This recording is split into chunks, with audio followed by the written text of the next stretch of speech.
Assalamualaikum warahmatullahi wabarakatuh. Selamat datang di channel Muhammad Samsuddin. Di kesempatan kali ini saya akan melanjutkan cerita Cinta Ditolak, Santet Bertindak Part 3. Sebelum masuk ke ceritanya, jangan lupa subscribe dulu ke channel ini. Selamat mendengarkan. Sesampainya di terminal dekat rumah, Sumi sudah ditunggu anak tetangganya yang bernama Sandi. Sumi sudah mengabarkan kepulangannya kemarin dan meminta tolong pada Sandi untuk menjemput di terminal. "Sampean itu sakit apa, Tole?" tanya Sandi sambil membantu Sumi menurunkan barang bawaannya begitu sampai di rumah. "Ini pipiku sakit, dalam mulutku juga panas, kaku kayak ketarik. Sakit kalau buat ngomong," jawab Sumi. "Semua anak sampean sudah dikasih tahu?" "Udah." "Masih udah dikasih tahu sampean sakit seperti ini?" Orang yang dimaksud Sandi adalah anak lelaki Sumi yang kerja di Jakarta. "Udah." Sumi masuk lalu menaruh barang bawaannya, kemudian kembali duduk di balai-balai di teras rumah. Sejuknya udara kampung tak mampu menyejukkan hati dan pikiran Sumi. Apalagi mengingat perkataan Bahri kemarin tentang sakit yang diderita saat ini. Apa iya sakitku ini karena ulah orang? Tetapi siapa dan kenapa? "Lek, aku telepon Masnya ya. Siapa tahu dia bisa ngasih solusi. Diobatin pakai apa gitu." Tanpa menunggu persetujuan dari Sumi, Sandi mengambil gawainya sendiri di saku jaket, lalu menghubungi nomor anak lelaki Sumi. Setelah panggilannya terjawab, Sandi menjelaskan keadaan Sumi kepada anak lelakinya. "Kemarin sih juga nggak tahu, katanya pipinya sakit, San. Nggak bengkak, tapi sakit. Kepala juga pusing, udah minum obat tapi tak sembuh," kata anak lelaki Sumi. "Kamu bisa ngobatin gak, Mas?" "Ngobatin gimana?" "Ya kasih saran pengobatan, kan sampean bisa tahu hal-hal lain kadang tidak diketahui. Dikasih apa gitu, Mas?" Lawan bicara Sandi terdiam sesaat. Beberapa saat kemudian anak lelaki Sumi berkata, "Kamu sediain 2 butir telur ayam kampung waktu menjelang maghrib. Taruh di dalam penyimpanan beras. Besok pagi yang satu direbus lalu dimakan. Satunya lagi dibiarkan mentah. Nanti biar digunakan ibumu untuk mengarut pelan-pelan secara berulang. Jawa meridili di bagian pipi yang sakit.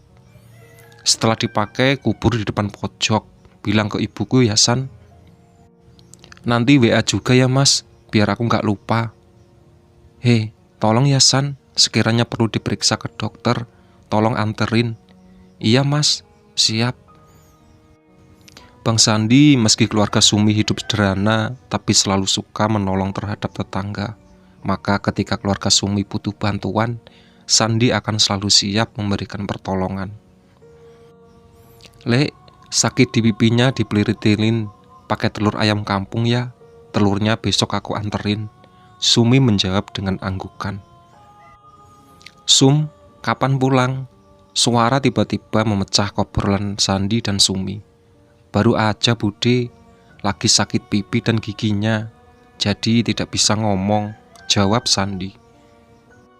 "Oh, tadi kamu yang jemput?" tanya wanita dipanggil Bude itu. Kemudian ternyata itu Sayem.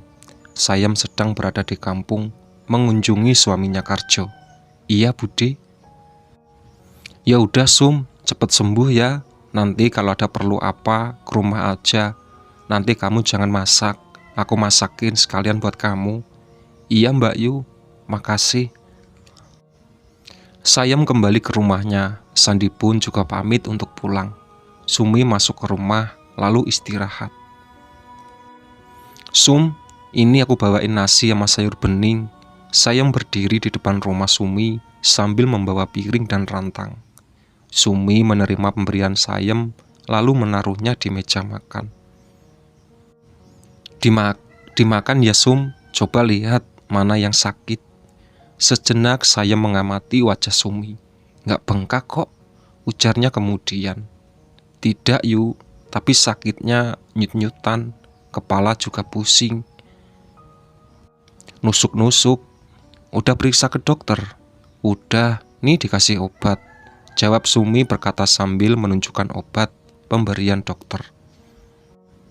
Makan sayur bening gak apa-apa kan? Pokoknya masalah makan, jangan bingung. Sumi mengangguk, saya memang orang baik. Siang itu beberapa kerabat dan tetangga Sumi datang berkunjung ke rumah Sumi. Semua hal yang lazim saat ada seorang pulang merantau, tetapi akan datang untuk menengoknya. Mengabarkan keadaan perantau yang pulang kampung. Setelah tahu keadaan Sumi, beberapa bertanya-tanya, sakit tapi tidak nampak sakit dari luar. Nanti malam aku temani Lek, aku di rumah paling cuma sama suamiku itu, cucunya Rani. Sekarang aku sudah kerja di Pekalongan, kata Ati keponakan Sumi, anak dari almarhum Karmi. Terus aku nanti di rumah sendirian, tanya Warno suami Ati.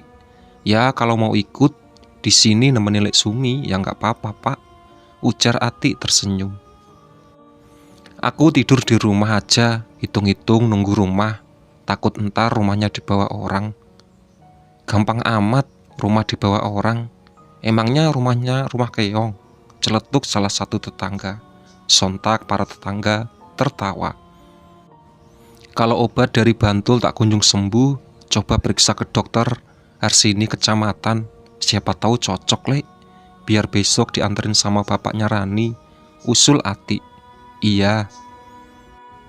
Malam itu Sumi merasakan sakit yang mendera, sakit kepala yang dirasakan seperti puluhan paku yang menusuk-nusuk.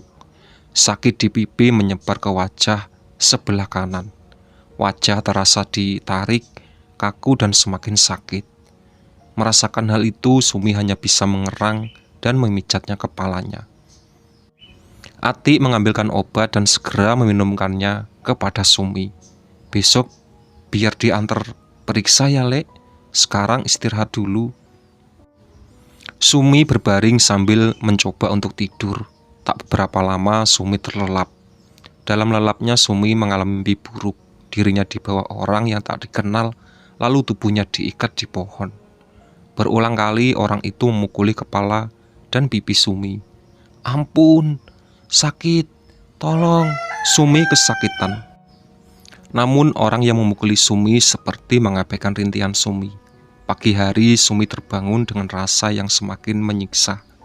Mau bercerita pada Ati, tapi Sumi tak kuasa melakukannya. Sebenarnya apa yang terjadi pada diriku? Itulah sahabat cerita dari Cinta Ditolak, Santet Bertindak. Ditunggu part selanjutnya. Oke.